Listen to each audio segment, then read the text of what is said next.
One for hip hop, R&B, and the Breakfast Club. I have the honor and pleasure of speaking to the VP of Multicultural Tourism and la. I mean, I don't know how you get that on a business card. Miss Connie Kinnard. Thank you. Thank you for having me. All right. So now that I made my little joke, could you please give your proper title? It is kind of long though, but what is the proper title? Sure. Vice President of Multicultural Tourism and Development. For the Greater Miami Convention and Visitors Bureau. They got to give you a double business card for that. Yeah, it's a mouthful. And as we were saying with these braces, it's a lot. It's all good. You did it. You did it well. So this must be an amazing time for what you do, having BASEL in town. And is that, am I saying it right? Is it BASEL? Like, you know? Yeah, you're saying it correctly. Okay. That's all right. All right. Yes. So let's talk about your involvement and your team's involvement and what should we look forward to for these next few days or week plus that BASEL will be in town. Sure. So first I want to say thank you again. And, you know, it's great to be able to talk about this because our BASEL is one of the largest art consumer shows there is. It happens in Miami, Basel, Switzerland, and Hong Kong, and that's it. So folks come in for this art, but to deal with us and what we're trying to do is make sure that the people are getting to our communities, you know, to our neighborhoods and patronize some of our Black and brown artists in the community. So that really, yes, we're about the whole dynamic of BASEL.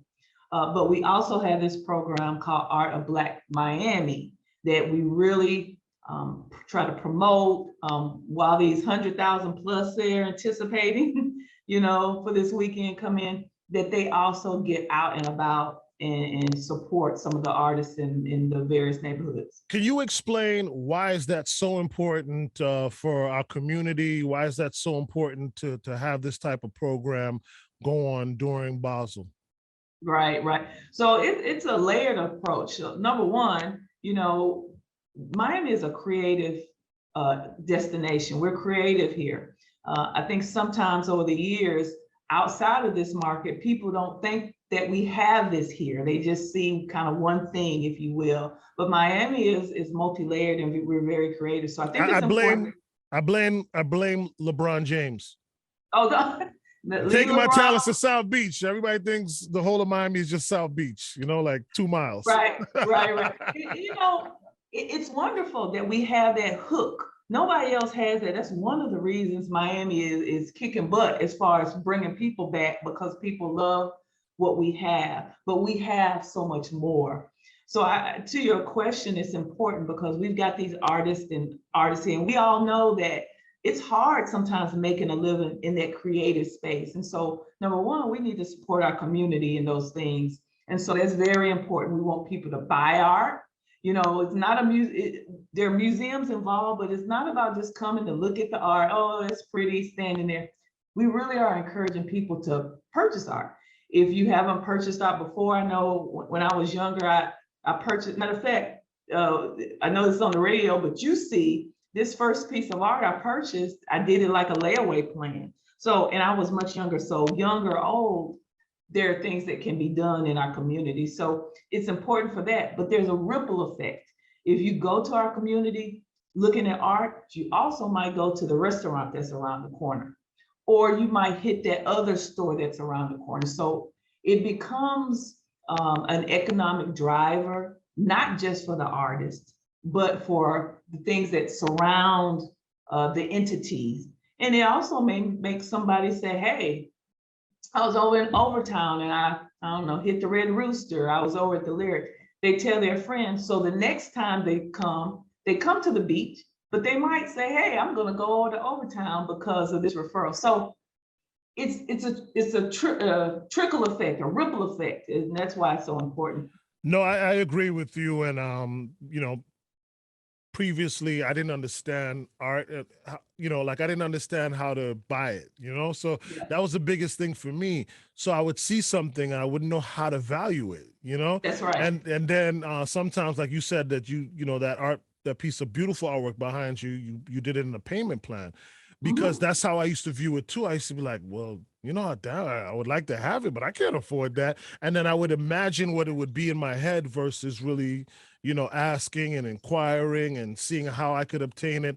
And then when the bug bit me and I started to, you know, I bought my first piece of artwork, then I would negotiate and then I would, you know, try certain things and it became like an it's really special. I want to share this one story with you.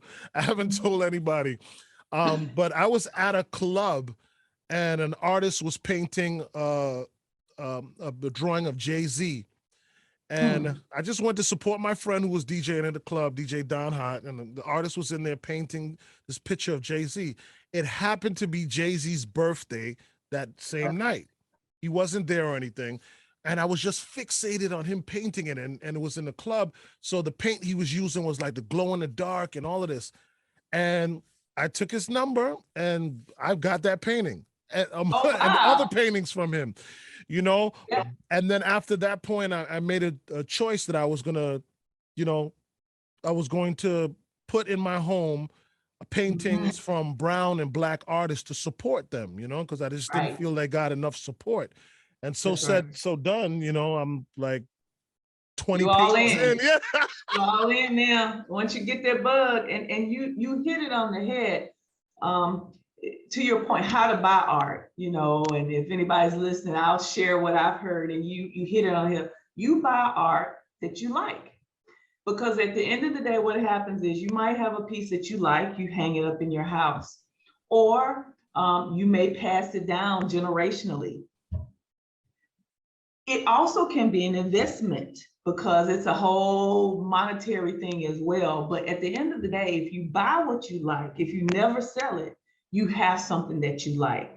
So it's almost like I mean, I guess you can do this. Don't try to figure out, oh, I wonder if this will sell, if I want to get a resale on this. No, just buy what you like, at least to start. And then when you really get in it, you might be able to know how to trade and do all that good Right. kind of art stuff, you know? All right. Well, let's get into the meat and the thick of things and get into some of the locations that you would like my audience to attend and to talk about, and some of the events that are happening. I have a list of events, but I will allow you to, you know, to go ahead and run down the list or just pick out a few or however you want to do it.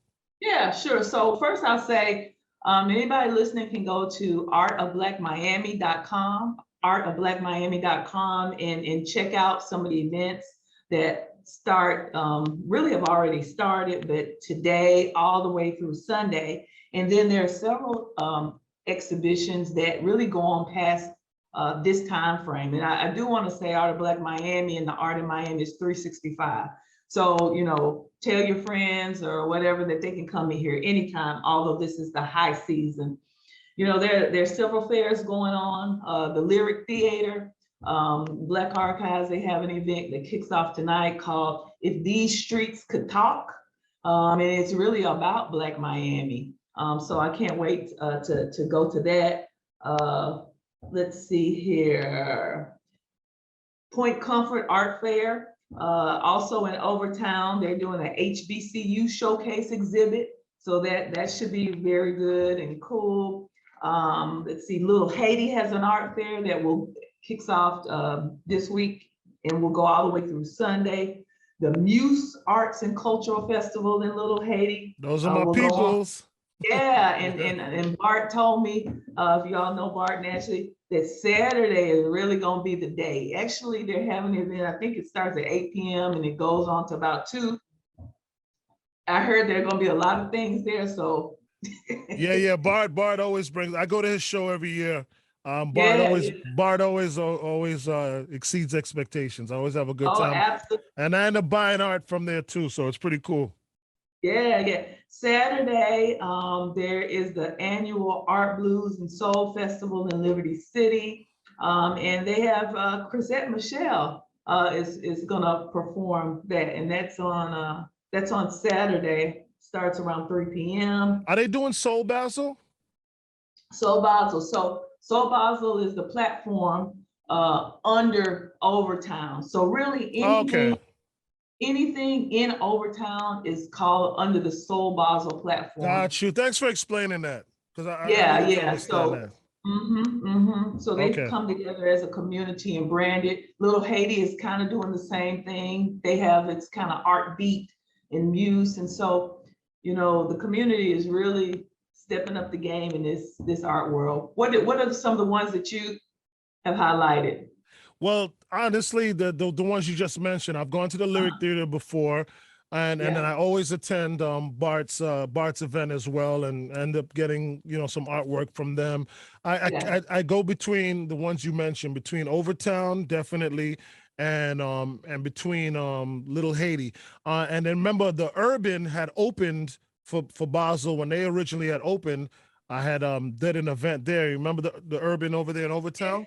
yes, absolutely. Yeah. So Mhm. when they had opened the Urban, it was during Basel, and I Yeah. did an event there as well. So between Overtown and Little Haiti is where I like to, to hang out during Basel for sure. Yeah, yeah, yeah. Well, this Good is good. stuff. This is Yeah, good. This is good, and this matters. And thank you so much for what you do and how you support uh, brown and black artists, communities, and bringing awareness. This is so key, so important, and it's good to know that we could depend on you and your team and so many others to shine a light and make sure people of color get an opportunity and a chance to partake in these events that bring so many people in town. right, right. Well, thanks for this platform. You've had me before. We did this last year as fun. So I really appreciate this. There's a lot to be done, and we all collectively need to work on this effort to make sure that, our community is being promoted. As you know, a lot of things have kicked off since George Floyd's killing. Yeah. But we know collectively as Black people, brown people, that, this has always been going on. And one of the ways that people can be helpful is to support us economically. And I mean, that doesn't take away any of the stuff with the social injustice and all that, but Right. this is the way everybody got to figure out how they can help the bigger picture. And economics is always a key to doing that. So All right. it's important. Absolutely. And thank you for your works in that regard. We really appreciate you. Thank you. All right. Hopefully I'll bump into you at Soul Basil somewhere tonight or within to the weekend. All right. Yeah, thank you. All right. And good luck with those braces. They look good already. Thanks. Take care.